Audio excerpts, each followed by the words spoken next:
when we hear words like that coming from those at the NATO conference today, are you surprised at NATO's attitude, or is this predictable? I'm not surprised. I wonder what they think they're going to achieve. The thing is that, brutal as it is, and I think unjustified in many ways, in putting the sort of suffering they're putting on the Georgian people, and I think that's absolutely clear. And I don't want to come across as any way defending what the Russians are doing. I think it is absolutely the wrong thing to do. But what do we mean when we say there can't be business as usual? Are you not going to buy their oil and gas? We mustn't forget that Russia is probably one of the third largest creditor of the United States. We're now a debtor nation. Our military are now tied down in Iraq. We're beginning to lose the battles in Afghanistan. And we have I would say, a most fundamental national interest in bringing nuclear weapons under better control. We cannot do that without Russia. We have a vital national interest, as does NATO, in a cooperative relation with Russia. Let's talk about nuclear weapons for a moment. You were posted in Moscow during the Cuban Missile Crisis, correct? I'm sorry? You were in Moscow, posted there during the Cuban Missile Crisis. Yes, I was. I translated the Khrushchev's correspondence with Kennedy. The message that was accepted and the message that was ignored as well? That's right. When you look back on those days and you see where we are right now in this relationship, are you surprised at all?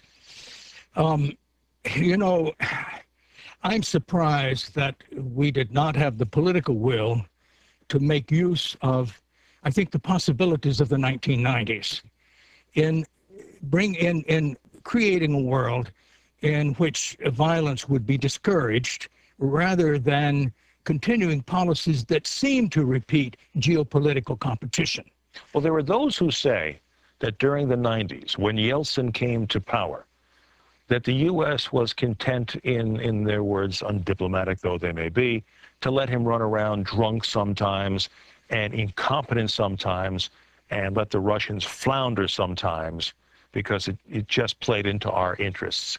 Do you agree that that was effectively what we were doing? Well, I wouldn't put it quite that way, but I think it's very clear that we used Yeltsin's weakness politically and perhaps also as a person to press an agenda that was going to be perceived in Russia as anti-Russian, that built up great resentments, NATO expansion being one of them, the bombing of Serbia, the way it was done, being another one.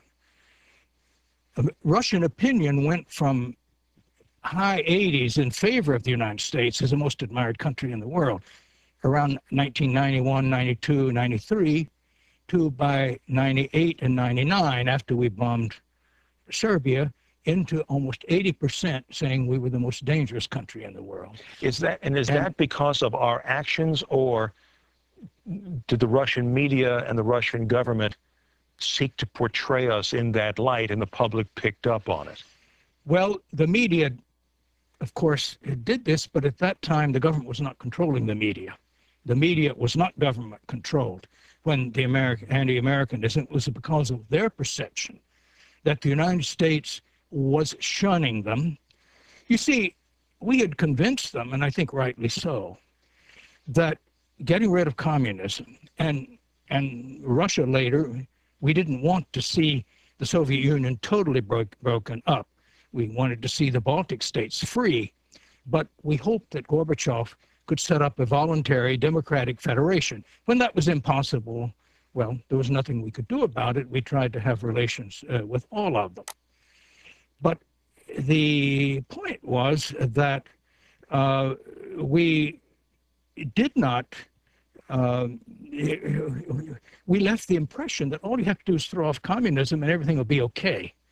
And instead, you know, the economy collapsed, many other things. And then you got people here saying, well, we won the Cold War, Russia lost it, we can do anything we wish. But Russia never thought they lost the Cold War. Russia was part of the Soviet Union. We negotiated an end to the benefit of both. The Russian leadership helped us end it.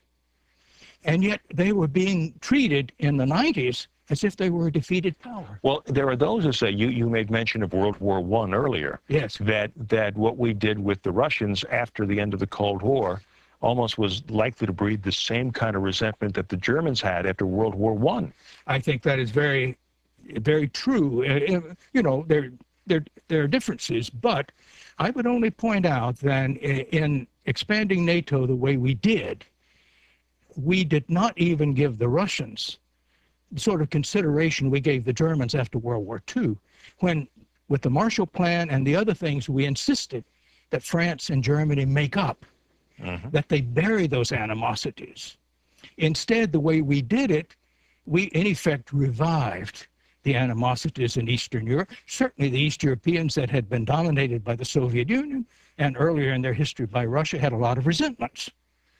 And in effect, we played into those resentments in the way we handled it, rather than bringing Russia into the club and giving them responsibilities.